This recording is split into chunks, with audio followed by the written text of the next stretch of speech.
Guys, very basic Bible topic study along, much shorter, much less detail, much less looking up than a regular Bible study along. If you want very much detailed, if you want to really nerd out, if you want to get down to like the very low, go to the Bible study alongs or the Ruth Bible study. But for now, we're going to look up something real quick just to show you can do it too. Share that screen. Here we go. Daniel chapter 4. Nebuchadnezzar, the king to all the peoples, nations, and populations of all languages who live in all the earth. May your peace be great. All languages, all the earth. He lived in the Middle East. I don't think he was a king over Australia. I don't think he was a king of South American people or Eskimos, you know. I am pleased to declare the signs and miracles that the Most High God has done for me. That's good. A king had, how great are his signs and how mighty are his miracles, God's miracles. God's kingdom is an everlasting kingdom. His dominion is from generation to generation. I, Nebuchadnezzar, was at ease in my house and happy in my palace. I saw a dream and it startled me. And these appearances as I lay on my bed and the visions in my mind kept alarming me.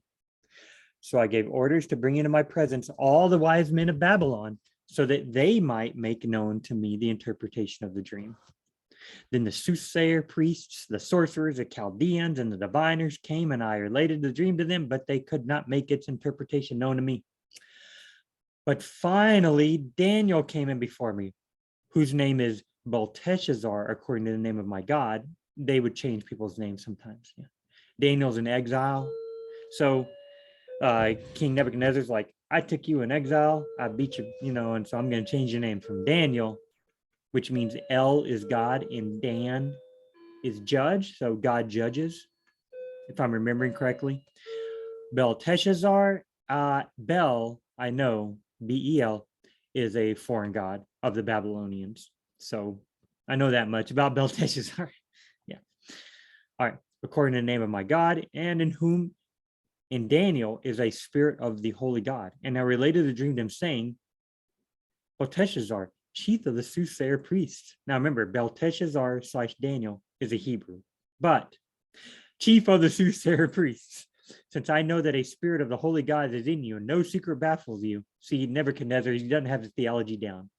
Daniel is not a chief of the soothsayer priests. No, he's a prophet of God. And there's not a spirit of the holy gods in him. God speaks through him. But Nebuchadnezzar, he's a Babylonian priest. What kind of language do you expect him to use? Tell me the visions of my dream, which I have seen, along with its interpretation. Okay, Daniel, you're going to tell me this.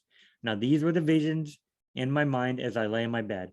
I was looking, and behold, there was a tree in the middle of the earth, and its height was great.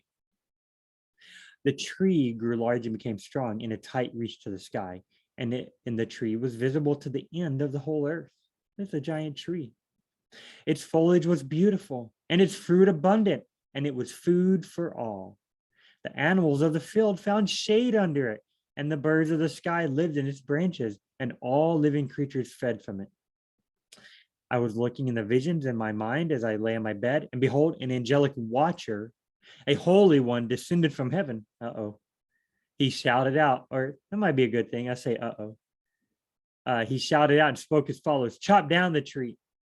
Chop down the tree. This tree that is giving, it's beautiful. Everybody can see it from everywhere. It's birds and animals are getting food from it. Chop down the tree and cut off its branches. Shake off its foliage and scatter its fruit. No good. Let the animals flee from under it and the birds from its branches. Yet leave the stump with its roots in the ground, but with a band of iron and a bronze around it in the new grass of the field. Okay. And let him be drenched with the dew of heaven. Let the tree be drenched. Wait. With a band of iron and bronze around the tree, its stump, in the new grass of the field. You're going to put a band of iron around it to make sure it stays alive. And let him be drenched with the dew of heaven. Let him share with the animals in the earth grass. Let his mind change from that of a human, and let an animal's mind be given to him, and let 7 periods of time pass over him. The sentence is by the decree of the angelic watchers and the decision of a command of the holy ones, in order that you may know the living, that the Most High is ruler of all mankind. He grants it to whomever he wishes and sets over the lowliest of people. He sets over, the ruler of mankind sets over everything, the lowliest of people. Okay. The tree is changed to a him. We're told later that this tree is Nebuchadnezzar, and Nebuchadnezzar will be like an animal, and he is for 7 times. Okay, but what did I want to look up here? Chop down the tree, cut off its branches, its foliage, and its fruit. Let the animals flee from under the tree. Leave the stump, okay, with its roots in the ground.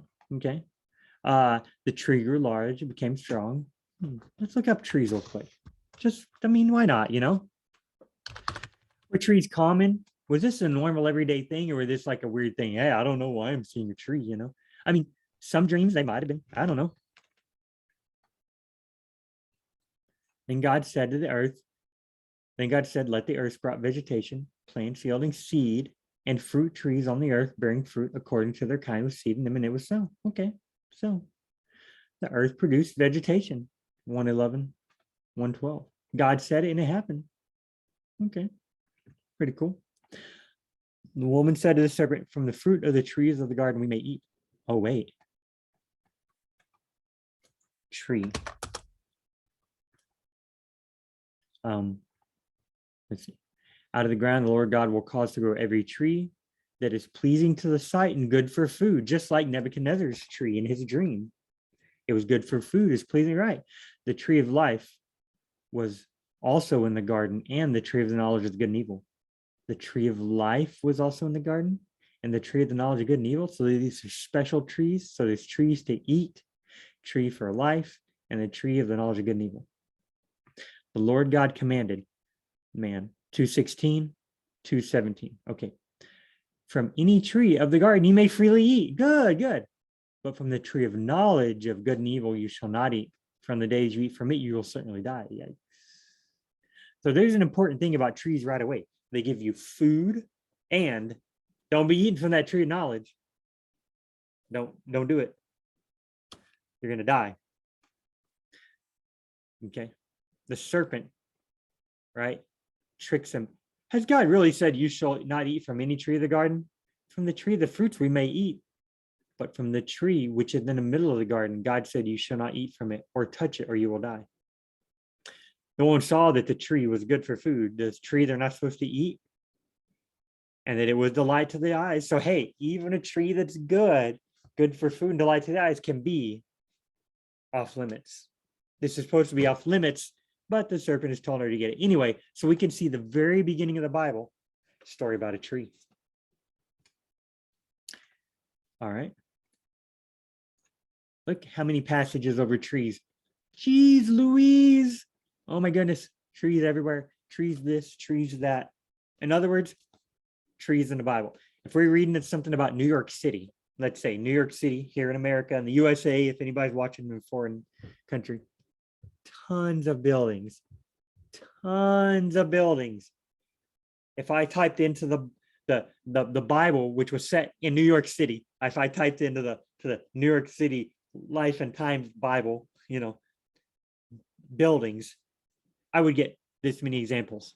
Why? Because New York City is filled with buildings, tons of buildings everywhere, buildings here, buildings there, buildings everywhere. Okay. If there's lots of buildings in New York City, thus I would probably, if I searched for the word building, I would get lots of buildings, you know. Okay, I searched for tree and I got lots of references. I'm going to guess that trees are just common in the Bible. That was just a common thing, you know. I mean, 21 accounts in Genesis. Let's read some more. Not just, you know, all this is about the one tree, of course, but are there other trees? All right. Please let water be brought and wash your feet and make yourselves comfortable under the tree. Okay, make yourself comfortable under the tree. Maybe there's shade or something. 18:4, 18:8. He was standing by them under the tree as they ate. So they ate under a tree. Okay. Abraham, oh, look at this. Abraham planted a tamarisk tree at Beersheba, and there Abraham called on the name of the Lord, the everlasting God. So he planted a tree at this place. Why? Does it tell? I'm not here. Let's a full chapter. 21:33. Covenant with Abimelech. 27. Abraham took sheep and oxen, gave them to Abimelech. The two of them made a covenant. But Abraham set 7 ewe lambs from the flock by themselves. Then Abimelech said, what do these 7 ewe lambs mean, which you have set by themselves? So they make a covenant, but then Abraham sets out 7 extra animals. Covenants were generally made with animals. Look at this. Abraham took sheep and oxen and gave them to Abimelech for the covenant, but now he's taking extra lambs. And Abimelech said, dude, what are these extra ewe lambs for? You already gave me sheep and oxen. The covenant's good. Why these 7? Okay. Abraham said, you shall take these 7 ewe lambs from my hand, so it may be a witness for me that I dug this well. An extra covenant, not just, hey, here's a covenant, but here's the 7 lambs. I want this well. I want you to let people know I dug this well. This well is for me. Therefore, he called the place Beersheba, well of an oath. Okay. Because there, the two of them took an oath. So they took a covenant. So they made a covenant at Beersheba. Abimelech and Pichol, the commander of his army, got up and returned to the land of Philistines. Abraham planted a tamarisk tree in Beersheba. There he called the name of the Lord, the everlasting. Why did he build a tree? I'm not sure. It just says he planted one. Maybe it's to help with the covenant.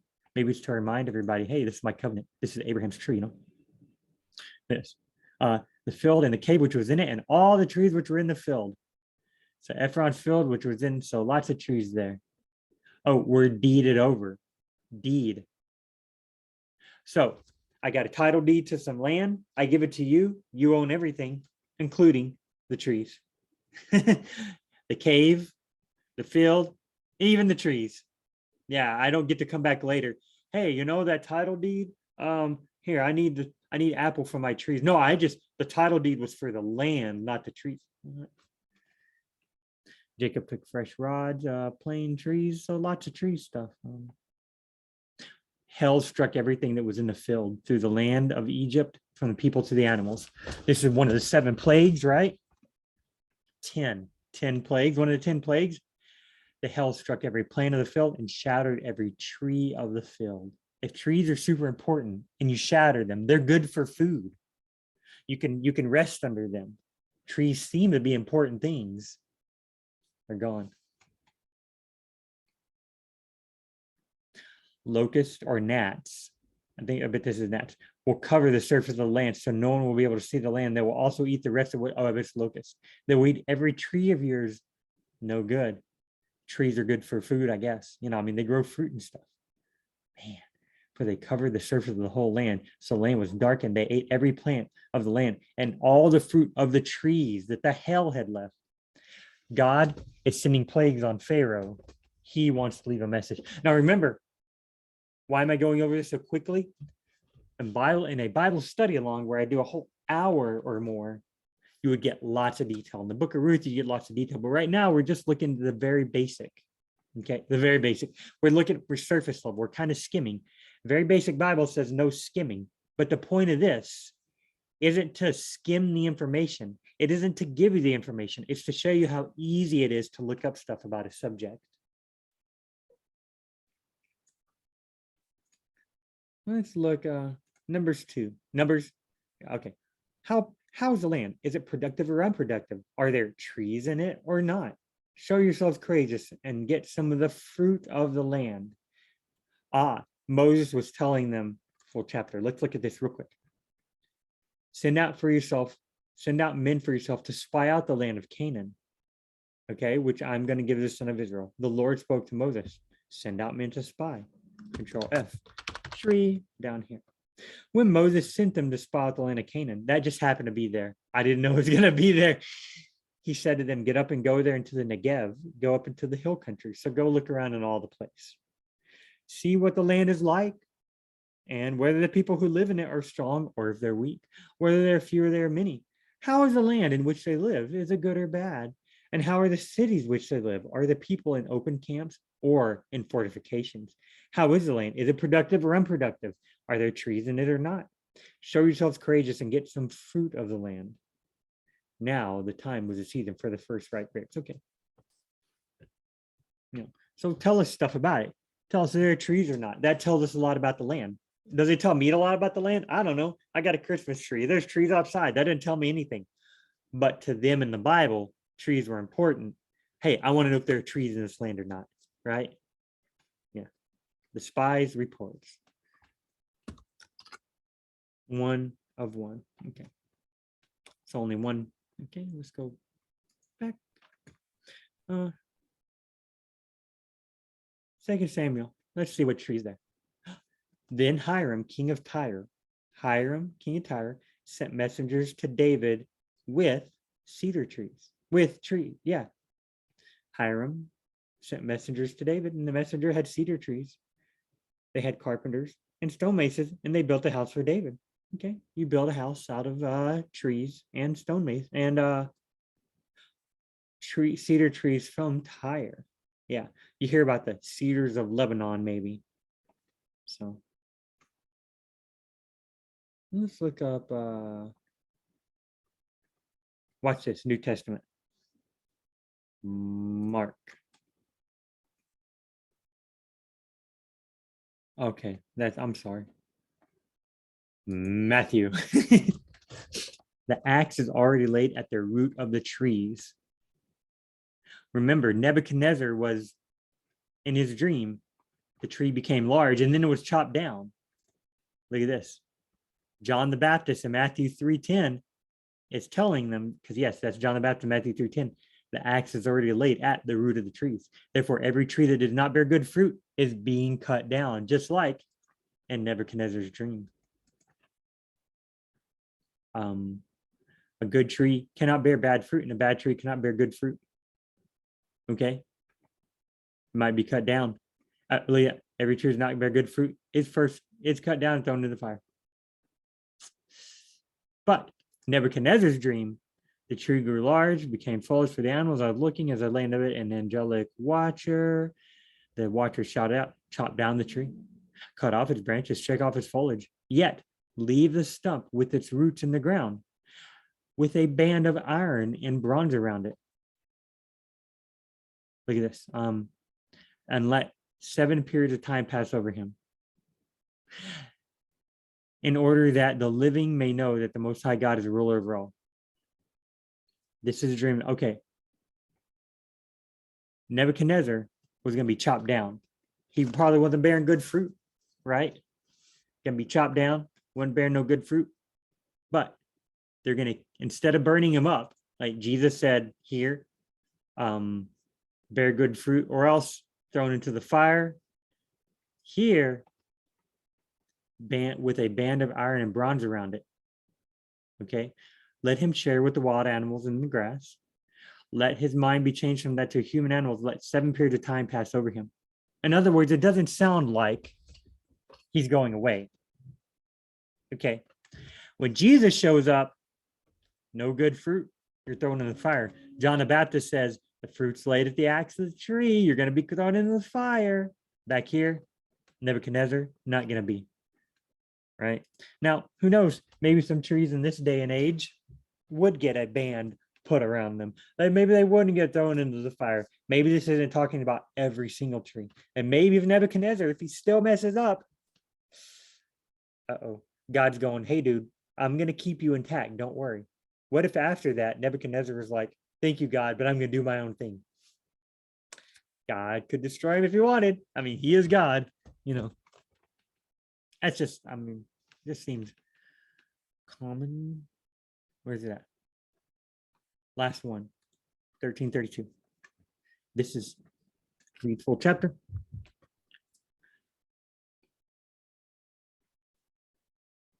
The mustard seed. He presented another parable to them, saying, the kingdom of heaven is like a mustard seed, which a person took and sowed in his field. This is smaller than all the other seeds. Now, this is a parable, okay? When it is fully grown, it is larger than the garden plant and becomes a tree, so that the birds of the sky come and nest in its branches. Exactly what he said to Nebuchadnezzar. Is it the same? We would have to do a lot more Bible study. See how these got capital letters? that means they're assuming that Jesus is quoting from the Old Testament. I bet the people from the NASB, they're assuming that Jesus is quoting Daniel. That's just my guess. I mean, I could go look it up. I could do more. We could do a really long Bible study along, but hey, you could study it out for yourselves. Sounds like an advertisement, but you can study for yourselves. Okay, I said that'd be the last one, but real quick, I just want to see. Okay, back one more. Let's look in the epistles real quick. Jude, Revelation, James, Galatians. Let's look in Jude. We never look in Jude. These are the ones who are hidden reefs in your love feast. A hidden reef, a barrier reef underground. You're going on a boat and you hit the reef and it smashes your boat if it's hidden. So you need to be careful. You don't want the reef to be hidden. Okay. Hidden reefs in your love feast when they feast with you without fear. Like shepherds caring only for themselves. Okay. I see. They're hidden reefs. They're shepherds caring only for themselves. Clouds without water, that's no good. You need water clouds. You need clouds to give water. Autumn trees without fruit, doubly dead, uprooted. So Jude must be talking about some uncool people. These trees aren't good. No good. But you can see he's using trees. Why? It's a common everyday thing in the Bible that people would have known he was talking about. If I gave a parable today of trees, some people who live in a city who hardly ever see trees or care about them would be like, so?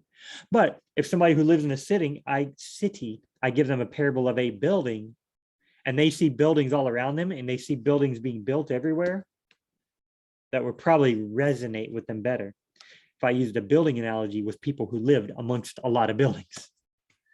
I use sports analogies a lot. Am I into sports? No, but I know a lot of people are. So I give parables using sports because I know people can connect with it. Revelation, last one, I promise. I will grant them to eat from the tree of life.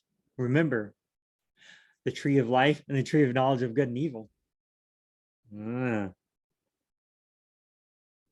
four winds of the earth, so that no wind would blow on the earth, on the leaf, or on the tree. Don't let any wind blow. Okay. Do not harm the earth or the seeds or the trees. Okay, it's always trees. It's the earth, sea, and tree. Don't be harming the trees, the vegetation.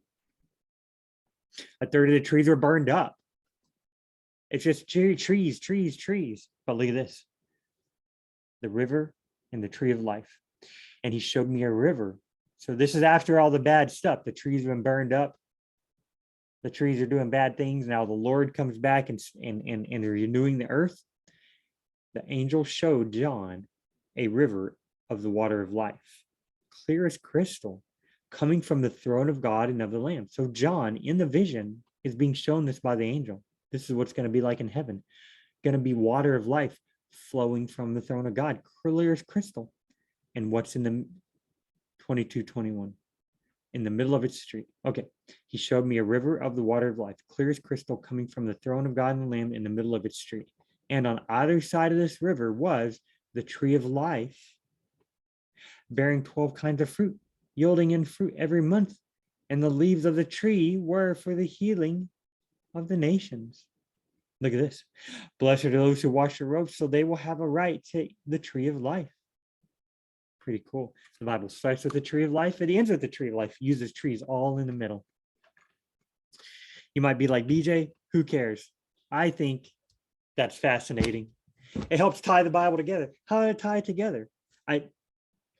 When I come upon trees this and trees that and trees this, that, and the other, well, at least I'm not like, why do they care about trees? I might not just skip over it. It helps me get into the Bible more. Okay, guys, I hope this was helpful to you, helpful to me.